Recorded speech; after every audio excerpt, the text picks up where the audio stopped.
Одраз, месечен подкаст со едно прашање разгледано од повеќе аспекти и еден заклучок. Се и се што може да се најде по интернет форумите, како на пример дека луѓе со пластични пирамиди кои ги редат по домовите се штитат од известно негативно влијание на подземни води. Другија бараат со чатали, трети советуваат доколку сакате да градите објект, прво да се закопа јагне на местото, и ако не се разгради во догледно време, значело дека на тоа место има подземни води, што било лошо за градење, а и за сонот. Има и такви кои ги преуредуваат домовите и особено спалните соби, за да, како што велат, го избегнат лошото влијание на подземните води и така наречените чворови, кои им носеле лош сон, им влијале на расположението, а често и наводно им предизвикувале здравствени проблеми. И додека за вакви суеверни работи и верувања има милион совети и разноразни пирамиди и тракатанци со кои се поништувало тоа наводно негативно дејство и зрачење на подземните води, не може многу често да се најдат совети како да се задржи нивото на подземните води и зошто е тоа многу важно. Во прилогот на doma.edu.mk бунарите пресушуваат, изворите се повлекуваат, а ние немаме нови стратегии за подземните води, во кој Вајско Стојов од Управата за хидрометеоролошки работи и Михаил Гаревски, директор на Институтот за сеизмички отпорни градби и климатски промени, укажаа дека нивото низ Македонија полека се намалува и од тоа може да има сериозни последици во иднина и од таму се заинтересиравме каква е состојбата конкретно во Скопје. Пред 10 години пак професорката Цветанка Поповска од Градежен факултет објави статија во која ги анализираше меѓу другото и поврзаноста на урбанизацијата, односно на степенот на изградба, со намалувањето на површините преку кои може водата од врнежите да се впива во почвата. Така со едноставна илустрација е прикажано дека ако површината е природна, без вештачки материјали на неа како асфалт, бетон и друго, тогаш од врнежите околу 25% се впиваат длабоко, а други 25% плитко во почвата. Околу 10% истекуваат по површината, а околу 40% испаруваат. Ако пак површината на почвата е покриена меѓу 75 и 100% со непропустлива подлога, како асфалт, градби и така натаму, нешто на што вака од око денеска не личат повеќе делови на Скопје, тогаш се проценува дека само 5% од врнежите продираат длабоко во земјата, 10% плитко, 35% испаруваат, а дури 55% течат по површината, односно во овој случај по улиците низ градот и ги полнат канализацијските системи. Дополнително понесениот впечатокот дека се суши урбаното зеленило кое е витално за градот.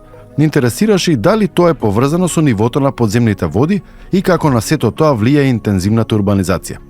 За нивото на водите повторно разговаравме со хидрологот Стојов од УХМР, а за нивното влијание врз урбаното зеленило со професорот по урбана дендрологија од Шумарскиот факултет Бојан Симовски. А зошто ни се важни овие води? Па едноставно е тоа. Од нив се дополнува водоводот, па ги пиеме. Со нив се наводнува, се мие, се чисти, се одгледува храна, се користат во индустријата, се одржува влажноста на земјата. Стојов ја почнува приказната за подземните води во Скопје, напоменувајќи дека котлината пред милиони години била под море.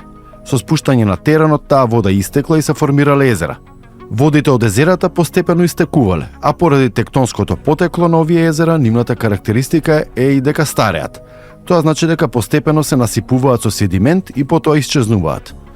Долу на некои места останува песок, чакал и пукнатини, во кои продира и се задржува водата. Е таму се подземните води. На места каде што има цврста почва со глина и без пукнатини, таму ќе има некоја влага, но нема да се задржи водата. А така било и со Скопската котлина, значи езерото кое постоело тука, има трагови на тоа езеро, можеме да ги видиме до ден денес, значи може и ќе ви биде чудно, меѓутоа нивото на тоа езеро било некаде до над Пантелеймон, Нерези, значи горно Нерези. Тоа езеро постепено, како истекувала водата, се спуштало на пониско и пониско ниво и кога дошло толку ниско, едноставно било засипано со песок и чакал што ги носеле реките околни, како што се Вардар, Лепенец, Треска. И при тоа била формирана Скопската алувиална површина, која е главно со песок и чакал. Значи чакалот е таков материјал што содржи вода. Подземните води во пределите што се поодалечени од реката Вардар се полнат главно од врнежите, кои се впиваат во почвата или од подземните истекувања, кои се сливаат од околните планини. Стоев не укажува дека според обемни анализи и мапирање на Градежниот институт Македонија, подземни води има во повеќе делови на Скопската котлина, а кај вливот на реката Лепенец во Вардар има и подлабоки слоеви. Поголемиот дел на градот е покриен со длабоки слоеви на чакал и со мала длабочина на земјена почва на која може да се сади, да речеме, одредени растенија и слично. Нивото на подземната вода е некаде 4-5 метри под површината на земјата во делови Козле, Карпош, Жорче Петров, натака на кај Кисела вода имаме и аеродром на кај 10, 11, 12 метри длабочина нивото на подземната вода во однос на површината. Така да, генерално градот е 12 метри длабочина или од површината на земјата се мери нивото на подземната вода, така да паркот, да речеме, капиште со меѓу зградите, има некоја кота, да речеме, 250, еве ќе го кажеме. Значи, котата на нивото на подземната вода би била некаде околу 246 метри надморска висина. Тој објаснува дека нивото на подземната вода варира зависно од врнежите и во текот на годината. Во септември-октомври е најниско, а највисоко е околу јуни. Во пределите покрај реките нивото е поврзано и со нивото на реката, а повнатре во градот е повеќе со врнежите. Конкретно во ситуацијава кога врнежите паѓаат на градските површини кои се покриени со бетон, со асфалт, објекти, реално водите на одредени места не стигнуваат да се впијат во подземната вода и едноставно поради познатиот метод за прибирање на водите од врнежите со атмосферски канализации, тие се одведуваат брзо од сливното подрачје и подземната вода фактички останува без можност да биде надополнета од локалниот слив. Единствено нешто што ја надополнува подземната вода се водите од погорните сливни теченија, каде што немаме покриеност како во градовите и која едноставно си тече од планината кон подножето постепено према реката. Меѓутоа, секоја капка на вода е драгоцена, така да и во оваа ситуација ние можеме да видиме дека големи количини на вода во минатото, доколку се впивале без проблем, да речеме во населбата Козле, каде што порано имало големи дворови со посадени растенија, тревнати површини со малку асфалт и бетон, водите биле впивани во тие предели без проблем и се одржувал тој екосистем и системот на подземна вода без проблем. Меѓутоа сега, доколку го посетите Козле со тие огромни објекти кои фактички целиот двор го ископуваат и садат бетонски објекти со без да се мисли на урбаното зеленило, без да се посади ниту едно дрвце, не се овозможува, значи, таа вода која паѓа од атмосферата да се впие во почвата, едноставно истекува низводно потекот на атмосферските канализации и што е најлошо, истекува по улиците, каде што прави проблем како на пешаците, така и на возачите. Стојов вели дека во ваква ситуација проблем е и тоа што многу од објектите кои ја покриваат природната површина се поврзани само на фекална канализација, а не и на атмосферска. Фекалната нема доволно капацитет да ги прими и овие води кога врне пообилно се излеваат по подруми и улици, а малку од таа вода воопшто завршува онаму каде што е и местото, во почвата. Во разговори со колеги од водовод, укажано им е дека има многу различни методи кои би овозможиле водите од атмосферата, значи врнежите, наместо да прават проблем низводно по улиците и по атмосферските и канализациони системи, едноставно да се задржат во горните делови на сливовите, односно на секој олук да постои еден резервоар или едноставно едно буре, кофа, било што, која вода би се задржала во тој двор наместо да истече во канализација или атмосферска канализација и на тој начин да се допринесе да овие води не прават проблем низводно, а од друга страна да направат добро дело, односно да се задржат во горниот дел од сливот, со тоа што тие води повторно би се искористиле за наводнување на одредени површини во дворот, каде што има нормално зеленило, и води кои, ако не се користат за наводнување или полевање, би можеле постепено да се впијат во почвата, односно во слоевите на чакал, што релативно многу го има во Скопската котлина. Конечно, прашањето е колку оваа урбанизација влијаела да се намалат водите. Во анализите што ги имаме последните години се гледа, значи, тој процес на влијание, конкретно за Скопската котлина, може да се направат споредби со делот кај што се градските населби и делот каде што е рамното Скопско поле. Значи, пиезометри се фактички станици за контрола на ниво на подземна вода.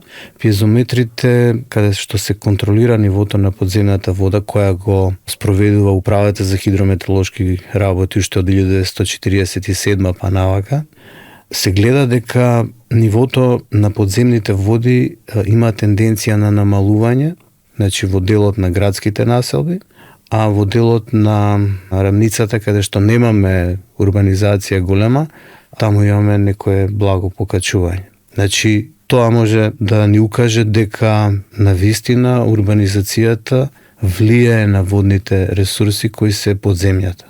Оваа состојба со проекциите за климатските промени ќе станува уште посериозна, бидејќи се предвидува врнежите да стануваат поретки, а пообилни, со што во вакви услови водите брзо ќе истекуваат и нема да се впиваат во земјата.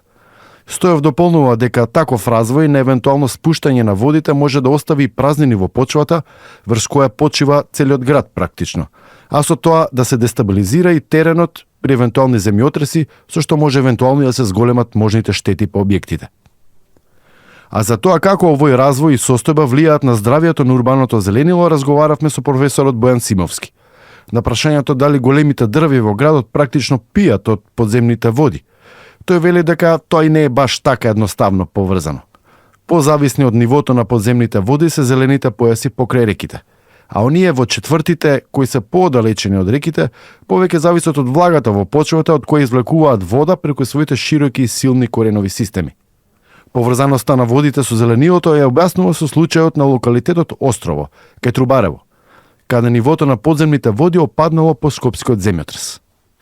Тие дрвја, тие грмушки што успеваат покрај бреговите и во заштитните зони на водотеците, всушност не ја црпат водата директно од водотеците, туку користат вакви подземни води, повисоки или пониски, зависно од видот на дендрофлората.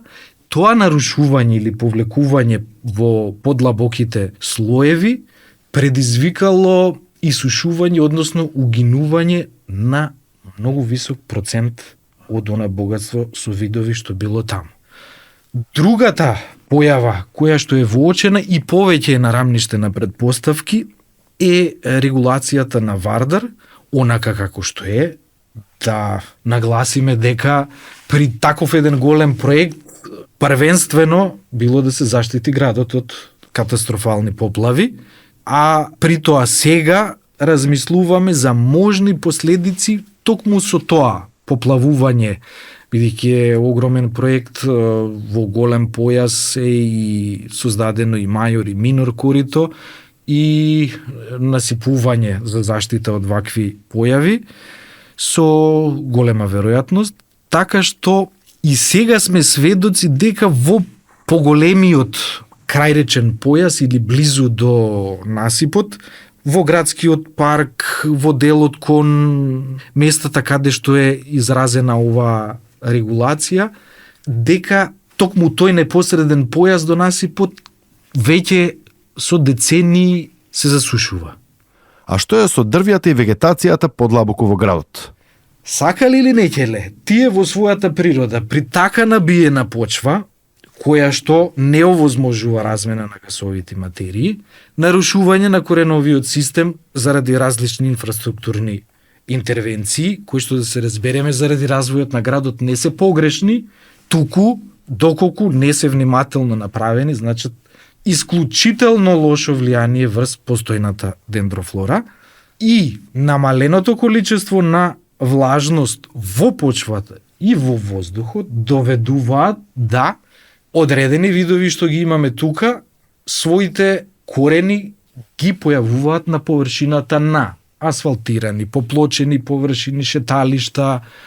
Многу сакаме некако да ни изгледа современо, асфалт, плочки, да го кажеме уредено или урбанизирано, спротивно на тоа, сосема нормално и прифатено со векови наназад, е да погледнете површина која што е од чакал, која што е од ситни камења, дробен камен, па дури некаде и толченик.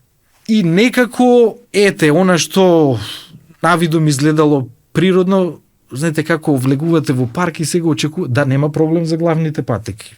Нека и так, во што помал процент. Како да ќе видиме правлива улица и сега што е ова, на ништо не личи. Чел, не урбанизирано. Баш така. Површина која што не е средена, така ја разбираме. И тоа доведува до нешта кои што се, не би рекол фрапантни. Значи има многу примери каде што и она што се случува кај нас се случува и таму. Ама ние некако сме во чекорите да одиме на инеетна собствена штета. Уште помалку да учиме од туѓите грешки. Да. Или пак да ги земаме позитивните примери. Дендрологот вели дека кон состојбата придонесува непланскиот однос кон јавното зеленило, кој сега се сведува на тоа дали тоа изгледа или не изгледа убаво на око, а не и дали ги има оние суштински карактеристики како дали видовите кои се садат во градот се приспособени на условите, дали исполнуваат основната функција за која се посадени, дали се домашни видови, дали се од оние кои се отпорни на суши, дали за нив ќе биде потребно дополнително да се наводнува и да се одржуваат, за да обстанат, што па од друга страна чини пари. Да ние имаме огромна разлика во рамки на микроклиматските карактеристики. Например, има делови од стамбено или блоковско зеленило, кои што заради поставеноста трпат засена, одлично успеваат, имаат поголема влажност, за разлика од јужна изложеност, но кон ова сега што претходно се гледало, тука да додадеме, ние изгубивме проветрување од една страна, многу важно, од многу аспекти за подобрување на квалитетот на живењето и здравјето на граѓаните, и, значи, почвена, воздушна влажност, ние веќе и тоа го загубивме, ги загубивме строењата кои што природно движеа во осмислените градски четврти, особено во централното градско подрачје. Заради градбите на кој начин ги ставаме и во колкава концентрација се прави тоа. Веќе го загубивме горскиот ветер што го добивавме од северните падини на водно, што е пример како треба да се озелени една голина и со која што доскоро се, да кажеме, се фалевме во урбаното озеленување или приградската дендрофлора во ова, вака регионот. како го зборувате, ми личи како една спирала да формираме. Се намалува зеленилото, се зголемуваат топлотни острови, тие пак влијат негативно врз зеленилото друго. Така, во градот, врз влажноста на земјата. Еве само еден пример ќе споменам. Таа пак повторно негативно влијае врз Апсолутно. вегетацијата. И сето тоа не само што го намалува квалитетот на живот и како град во целина, туку побарува многу повеќе финансиски средства. Симовски вели дека Македонија заедно со Словенија како мали држави се извонредно богати со различни видови на дендрофлора. Односно имаат преку 300 различни видови, што е многу повеќе отколку, например, по северните европски држави. Тоа смета дека е капацитет за играње со многу растенија, кои може да се употребат во градската средина, а при тоа да бидат и украсни и функционални за градските потреби, а и домашни. Ние во наводници би можеле да играме со многу украсни растенија, велам украсни, и мислам на употреба во градска средина, но една Германија која што представува економска сила да употребува видови во урбано озеленување за јавно зборувам, кое што нели се одржува со средства од граѓаните, кои што може да ги изброите на една рака. Зошто? Затоа што тие се покажале како видови што ги исполнуваат сите барани еколошки функции за подобрување на квалитетот на животот, меѓу другото, вклучувајќи и урбана фауна, вклучувајќи заштита, односно впивање на оние ударни бранови на вода при поплави кои што може да се јават заради запечатување и врзување или насочување на водата во вакви средини. Механичко лепење на лисната површина на честички од аерозагадување. Пазете дотаму да во случај на услови кои што не се мирнодопски, да може да се користи како дел од овошна, дива или шумска дендрофлора. За храна. Апсолутно. Потоа, земен е аспект безбедност во сообраќај, нешто на кое што во последно време воопшто не обрнуваме внимание. Прво, само по себе булеварот опфаќа особено озеленување, затоа се нарекува булевар по дефиниција, кое што може да биде различно линиско, а припаѓа во целата таа вклученост на зелени коридори, особено во урбани средини, и кон ова, замислете кога реков безбедност во сообраќај. Поставеноста на такви дрвореди пружа чувство на возачот дека ако ја зголеми брзината, при отворен простор, тој мисли дека е таа мала. При крошни, тој мисли дека е таа голема. Што значи само по себе, во одредени услови во кои што може да се најде еден возач, практично му помага да никогаш не ја надмине брзината, кое што е максимално дозволена. Од друга страна, овозможувањето на засена на коловозот, сакам да укажам на потреба од засенување во летен период, односно да не се случи рефлексија од сончево зрачење. Дополнително што нема загревање на површините, спротивно на тоа да овозможи продор на сончево зрачење и да нема појава на мразишта, користејќи листопадна широколисна дендрофлора. Значи во зимскиот период таа јужна експозиција да биде навистина таква. Замислете го ова покрај објекти, деловни, приватни, кои што помагаат во енергетската ефикасност. Го прашавме Симовски, имајќи ги предвид и климатските промени, намалувањето на врнежите, зголемувањето на порените врнежи, намалувањето на подземните води, намалувањето на влажноста на почвата. Кој би требало да биде изборот на видови за Скопје? Изборот на видови во овој момент и кога би оделе со нешто такво, јас би предложил тоа да биде со наши видови, за кои што нема да биде потребен процес на аклиматизација, дури зборувам и со наше производство, кое што ќе биде планско и од кое што ќе се врши урбано и друг тип на озеленување. Внимавајте, Скопје го спомнуваме, не само што има аридни и семиаридни подрачја, туку тој има ранливи подрачја на ерозија или ерозивни подрачја. Зошто да не бидеме први во регионов што ќе произведуваме и садници кои што се сушоотпорни, ќе служат за озеленување, против ерозивно озеленување или пошумување на такви аридни и семиаридни подрачја. Внимавајте, ги загубивме целините. Неколку пати споменувам, таа фрагментација што ние направивме, пустото не можеме да кажеме за развој на континуирани зелени појаси. Ние она што сега го чувствуваме е меѓу другото заради такво цепкање на зеленилото. Со тоа ние немаме можност за задржување на релативната влажност на воздухот во тие делови. Не е исто, видете, температурата на воздухот е подеднаква, но не е иста кога сте ви изложени директно на сонце и она кога сте преку јакна или под крошните на дрвјата. Не е исто кога воздухот е со висока влажност, иако нас не изгледа потежок. Ние не сме во оној азиски дел или тропски, па дури до некаде и субтропски, но нема директно загревање на површините, а има ладење или освежување. Пазите, тоа е влажност која што не се губи, таа повторно се враќа. Има прекумерно испарување на почвата, има онаврзување на водата, атмосферските талози кои што паѓаат на урбана површина, и тоа е сосема нормално да се разбереме, но тоа не се чувствува сега со примањето на водата во вакви зелени површини, бидејќи ги растуривме. Нашите соговорници во овој подкаст потенцираат дека и во вакви услови постојат начини како може да се подобри состојбата со подземните води и влажноста на земјата, која очигледно се од основно значење за градот.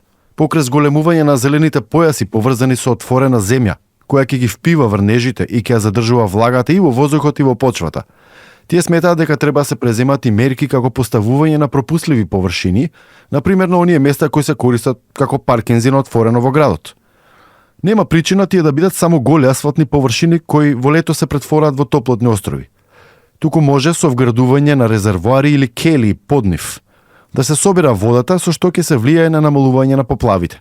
Ќе се задржи водата во подземните природни резервоари, а ќе се овозможат со тоа и подобри услови за вегетацијата, која пак ни е главен сојузник во намалувањето на аерозагадувањето и во создавањето на попријатни услови за живот. Тоа го прават особено на северноамериканскиот континент, на подземни келии кои што ги врзуваат атмосферските талози. Као базени под... Не базени, келии.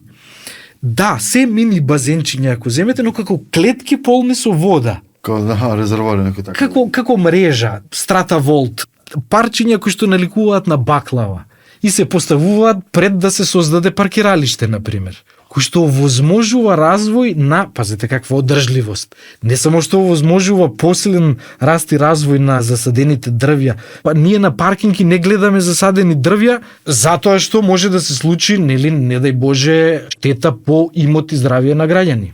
Да, тие се сушат. Видете, и се сушат затоа што ние така сме го тампонирале тоа, бетонот е добра работа, тој има поразност. Плочките кои што ги изфрливме затоа што ни е незгодно да одиме по такви бехатон елементи, ние сега постојано правиме врзани плочки.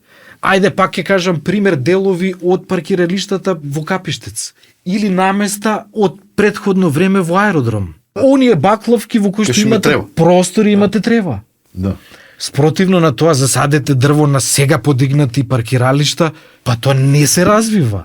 Стагнира се, засушува. Штом физиолошки слабее, има појава на болести и штетници, и ако не може да ги совлада, а кон тоа се оние климатски нарушувања што сега ги спомнуваме, водат до конечно угинување.